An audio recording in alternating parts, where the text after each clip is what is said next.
Zee TV ప్రేక్షకులకు నమస్కారం. మన హిందూ సాంప్రదాయాలలో ప్రతి ఒక్క పండుగకి ఒక్కో విశిష్టత ఉంటుంది. లయకారకుడైన ఆ పరమేశ్వరుడికి ఈ కార్తీక మాసం అంటే ఎంతో ప్రీతికరం. ఈ 30 రోజులు చేసే నదీ స్నానాలు, జపాలు, పూజలు, ఉపవాసాలు, దానాలు ఇలా చెప్పుకుంటూ పోతే ఎన్నో ఉన్నాయి. ఇందులో ఏ ఒక్కటి ఆచరించినా ఆ పరమశివుడి యొక్క అనుగ్రహం ప్రతి ఒక్కరిపై తప్పక ఉంటుంది. కార్తీక మాసంలో ప్రతినిత్యం ఆచరించవలసిన విధులు. కార్తీక మాసం 5వ రోజు పంచమి, జ్ఞాన పంచమి అని కూడా అంటారు. సుబ్రహ్మణ్య స్వామిని పూజిస్తే చాలా మంచిది. ఈరోజు నిషిద్ధం, పులుపు తినరాదు. ఈరోజు విసనకర్ర స్వయం పాకంతో బ్రాహ్మణులకు దానం చేస్తే చాలా మంచిది. ఈ కార్తీక మాసంలో కార్తీక పురాణాన్ని పఠించినా విన్నా ఎన్నో శుభ ఫలితాలు కలుగుతాయి. అందుకని మనము ఆ కథను విని తరిద్దాం. కార్తీక పురాణం 5వ అధ్యాయం వన సమారాధన మహత్యం ఇప్పుడు తెలుసుకుందాం. వశిష్ఠుడు జనక మహారాజుతో వనభోజన వైశిష్ట్యాన్ని వివరిస్తాను, సావధాన చిత్తుడవై విను అన్నాడు. ఓ రాజేంద్ర, కార్తీక మాస గొప్పదనాన్ని ఎంతని వర్ణించగలను? ఈ మాసంలో భగవద్గీతను చదవడం వలన కలిగే పుణ్యము ఇంత అని వర్ణించి చెప్పడానికి అలవి కానిది. అంత కాకపోయినా ఒక్కో శ్లోకాన్ని చదివినా వారి అదృష్టాన్ని నేను వర్ణించలేను. ఆ విధంగా గీతను చదివిన వారు శ్రీమన్నారాయణుని కృపకు పాత్రులై తరిస్తారనడంలో ఎంత మాత్రం సందేహమే లేదు. అలా చదివిన వారి యొక్క పూర్వజన్మల పాపాలన్నీ నశిస్తాయి. ఈ మాసంలో వనభోజనానికి అత్యంత ప్రాధాన్యం ఉంటుంది. వనభోజనం వలన విష్ణులోకం లభిస్తుంది. నిత్య నైమిత్తిక కర్మలలో గాని భోజన కాలంలో గాని భ్రష్టులు, శూద్రులు, సూతకం కలవారిని చూడడం, మాట్లాడడం, తాకడం వలన కలిగే సమస్త దోషాలు తొలగిపోతాయి. చెట్లు, తీగలు, మొక్కలు గల వనంలో ఉసిరి చెట్టు మొదట్లో సాలగ్రామాన్ని పెట్టి విష్ణువును ప్రార్థించి శాస్త్ర ప్రకారంగా దక్షిణ తాంబూలాలను ఇచ్చి పూర్ణ కుంభాన్ని నివేదన చేసి బంధుమిత్ర సపరివార స్నేహితులతో కలిసి పంక్తి భోజనం చేసేవారి జన్మ ధన్యమే. వన సమారాధనలో భోజనం చేసిన వారిని సమస్త పాపాల నుండి విముక్తులను చేసి దివ్యత్వాన్ని ప్రసాదిస్తుంది. పూర్వం ఒక బ్రాహ్మణుని కుమారుడు దురాచార సంపన్నుడైనందువలన తండ్రిచే శపించబడ్డాడు. అయినా కార్తీక మహత్యాన్ని వినడం వలన పవిత్రుడై తరించాడు అన్నాడు వశిష్ఠుడు జనకునితో. జనకుడు, మునిశ్రేష్ఠ, ఆ బ్రాహ్మణ బాలుడు ఎవరు? అతడు చేసిన దురాచారాలేమిటి? తండ్రి అతడిని ఏమని శపించాడు? ఆ బాలుడు శాప విముక్తిని ఏ విధంగా పొందాడు? వీటన్నిటినీ వివరంగా చెప్పండి అని ప్రార్థించాడు వశిష్ఠ మహర్షిని. పూర్వం కావేరీ నది తీరంలో దేవశర్మ అనే పేరుగల బ్రాహ్మణోత్తముడు ఉండేవాడు. అతడు దేవతారాధనలోనూ ధార్మిక కార్యక్రమాలలోనూ శ్రద్ధాభక్తులు కలిగి సదాచార సంపన్నుడు. అతడికి దేవదత్తుడు అనే పేరుగల పరమ దురాచార సంపన్నుడైన కొడుకు ఉండేవాడు. ఆ దేవదత్తుడు తానే విజ్ఞానవేత్తని విర్రవీగుతూ గర్వపడుతూ తండ్రి చేసే పనులను అన్నిటినీ తిరస్కార భావంతో హేళన చేస్తూ ఉండేవాడు.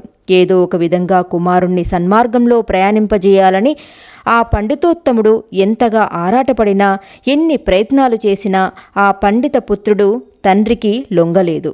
ఒక రోజున తండ్రి కుమారుని పిలిచి, నాయనా, రాను రాను నీ ఆగడాలు శృతిమించిపోతున్నాయి. ఎవరు ఏ పని చేసినా వారు చేసిన పనులను విమర్శిస్తున్నావు. అందరితోనూ తగాద పడుతున్నావు. మనది ఎంతటి సదాచార కుటుంబం, పూజలు పునస్కారాలతో పునీతమైన కుటుంబం. మన ఇంటికి వచ్చిన వారిని సమాదరించడం మన ధర్మం. ఇవన్నీ చేయకపోగా అవధులు తప్పి పాపపు పనులు చేస్తున్నావు. రాను రాను పతనమైపోతున్నావు. ఇక మీదనైనా వివేకవంతుడివై సన్మార్గంలో పయనిస్తూ భక్తి తత్పరతతో వెలుగుతూ ఉండు. కుటుంబ గౌరవాన్ని నిలబెట్టు అంటూ మందలించాడు. తండ్రి మందలింపు విన్న కుమారుడు తండ్రిని ఎంతో వెటకారంగా చూశాడు. మీరు లేనిపోని పనికిరాని ప్రయాసలతో అయిన వారిని కాని వారిని నమ్ముకుంటున్నారు. భక్తి ఉత్సవాలు, సంతర్పణలు అంటూ అనవసరమైన ఖర్చులు చేస్తున్నారు. మీరు ఇహలోకంలో సుఖభోగాలు, చెలిమి కలిమలు, స్వేచ్ఛా విహారాలు ఏం తెలుస్తాయి, ఎలా తెలుస్తాయి అంటూ ఎకసెకలాడాడు. నాయనా, నువ్వు నన్ను ఏమన్నా పర్వాలేదు, సహిస్తాను. 10 మందిలో మంచి పేరు తెచ్చుకునే పనులు చేయి. పూజలు పునస్కారాలు పరజీవనాన్ని కాపాడుతాయి. ఇది పరమ పవిత్రమైన కార్తీక మాసం.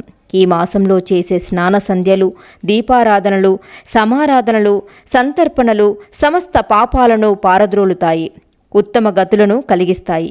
కనీసం ఈ నెల రోజులైనా నీతి నియమాలను పాటిస్తూ ధర్మకార్యాలతో కాలాన్ని గడుపు అని ప్రబోధ చేశాడు తండ్రి. నాన్న, నువ్వు ఎంతటి అమాయకుడివి! నెలలు కొన్ని మంచివి, కొన్ని చెడ్డవి అనుకోవడం ఏమిటి? గుళ్ళో దీపాలు వెలిగిస్తే పుణ్యం వస్తుందేమో, కానీ అవే దీపాలు ఇంట్లో వెలిగించుకుంటే వెలుతురు వస్తుంది. ఇంటి నిండా వనభోజనాల పేరుతో అయిన వాళ్ళకి కాని వాళ్ళకి పెట్టడం కన్నా మన చుట్టాలకి బంధువులకి మిత్రులకి గనక బండి వడ్డిస్తే వాళ్ళు తృప్తి పడతారు. అప్పుడు వాళ్ళు మనకి ఇంత పెడతారు, మన పట్ల మంచి మనసుతో ఉంటారు అంటూ అనేక విధాలుగా తండ్రిని దుర్భాషలాడాడు. కుమారుని మాటలు విన్న తండ్రికి మిక్కిలి కోపం వచ్చింది. కుమారునితో, ఓరి మూర్ఖుడా, నేను చెప్పే మాటలు వినడం ఆచరించడం లేకపోగా నన్నే ఎగతాళి చేస్తున్నావు. నువ్వు ఇకపై మానవునిగా ఉండడానికి పనికిరావు కనుక మూషికానివై, అంటే ఎలుకవై ఏ చెట్టు తొర్రలోనో కాలం గడుపుతూ బతుకు అని శపించాడు. తండ్రి శాపవాక్కులు విన్న దేవదత్తుడు భయంతో వణికిపోతూ తండ్రి పాదాల మీద పడిపోయాడు. నా అవివేకానికి ఇంతటి కఠిన శిక్ష విధించడమేమిటి? నన్ను కనికరించు, నాకు శాప విమోచాన్ని అనుగ్రహించు అంటూ తండ్రి కాళ్ళా వేళ్ళా పడ్డాడు.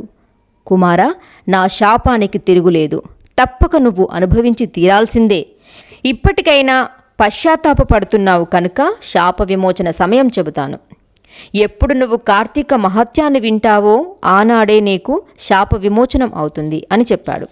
శాప విమోచన విషయం విన్న వెంటనే దేవదత్తుడు ఎలుకగా మారిపోయి కావేరీ నదీ తీరాన గల గజారణ్యంలో ఒక మర్రి చెట్టు తొర్రలో నివసిస్తున్నాడు. కొంతకాలం గడిచినాక విశ్వామిత్ర మహర్షి శిష్య సమేతుడై వనభోజనం కారణంగా గజారణ్యానికి వచ్చాడు. కార్తీక మాస స్నానం చేసి చెట్టు క్రింద శ్రీమన్నారాయణుణ్ణి ఆరాధించి తన శిష్యులకు కార్తీక పురాణాన్ని వినిపిస్తున్నాడు. ఆ సమయంలో ఆ చెట్టు తొర్రలోనే ఉన్న ఎలుక బయటకు వచ్చి పూజా ద్రవ్యాల కోసం ఎదురుచూస్తుంది.